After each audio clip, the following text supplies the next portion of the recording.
am I making my 13-year-old self proud? Would my 13-year-old self look at what I'm doing every day and be excited? Yes, working in trading cards, you feel like a 13-year-old kid every day. But what motivates me is, am I doing something different? Am I adding value to the hobby that I love? I have a LeBron James Black Refractor set. So that whole set is $175,000. So yeah, very expensive. My most prized possession. Probably our biggest moment was when we had DJ Ski, we had Derek Jeter inspired trading cards, we had Wu-Tang Clan, and we did a release party for season 2 of the Wu-Tang show on Hulu. We had the entire cast from the show here. I don't think that there would be a business or Bleecker without the community. There's no cards without the community. My name is Mark Zablo. I am the founder of Bleecker Trading, and this is my hustle.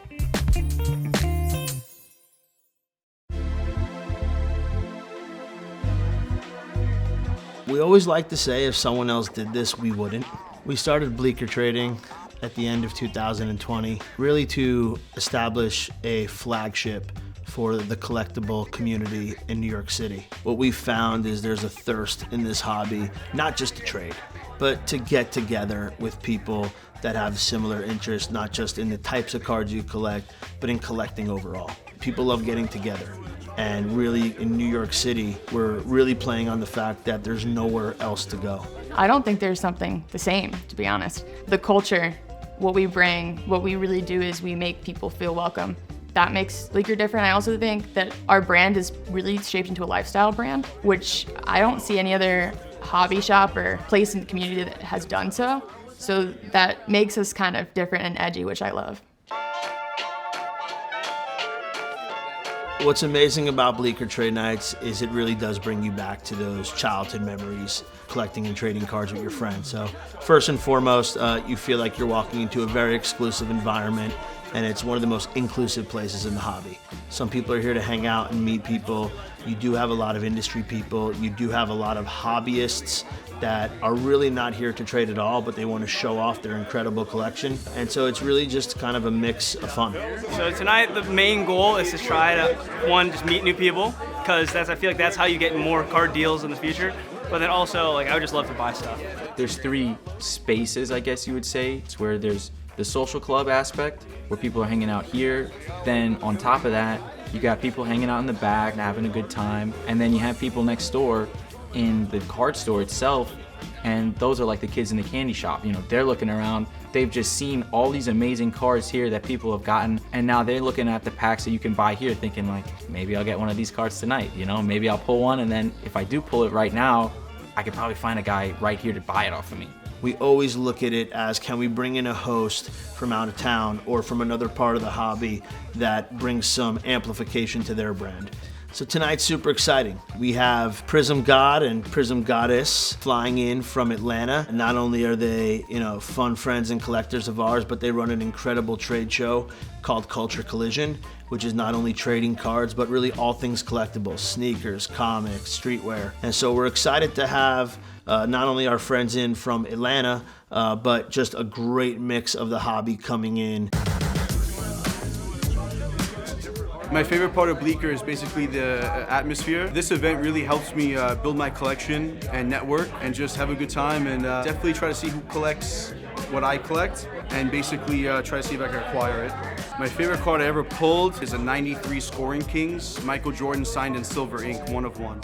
To me, it's about connecting with other people. More than the cards, more than the value, the money-wise. It's more about building relationships with certain people in the industry.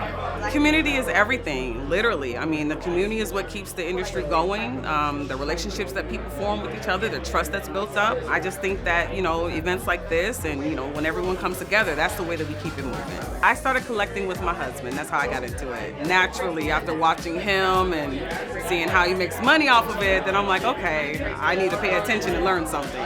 Culture Collision is a trade show that I really pushed him to do it and, just kind of bring all of these ideas that he had in his brain to life. So his initial thought was to kind of reinvent the way that trade shows are presented and, make them a little bit funner and exciting, but then also bring other genres together too. Culture Collision would have never happened. I've said this before, it would never happen if my wife really didn't push me.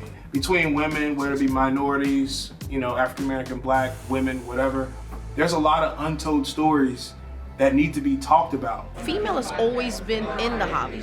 It's just we work behind the scene, and now it's good to see female up front, you know, and have a voice, and we collect too. I'm very lucky that I have such a great support system and team, but the difficulties are just feeling like I'm not one of the boys, or me feeling like I might fail because I'm not that normal collector. But I own it, and I think that's what's helped me. And I hope that other female collectors, they look at what I'm doing and they're like, okay, I can do this too, because it is a safe space.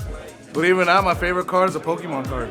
I do a lot of sports cards and Pokemon. Probably my favorite is my Charizard. Favorite card I ever pulled. It's a Luka Doncic Contender Gold autograph. The most amazing card I ever pulled when I was about 10 years old was Shaquille O'Neal's rookie year, because it was probably one of the first ones. And those are things that I don't really care what they're worth. They're priceless to me.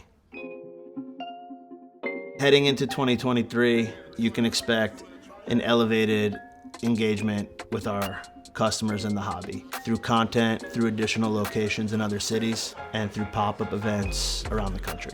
At Bleecker, we aim to do things that haven't been done before. We just want to expand in the way that will help the hobby, that will elevate, and that will make everything seem right. I'm excited for the future. We got a lot of big things coming, and I think our consistent commitment to doing the right thing will help guide us into new spaces. My hustle means approaching every day with the spirit of an intern. It means you have to be the first one to anticipate everything and be willing to go above and beyond to execute that.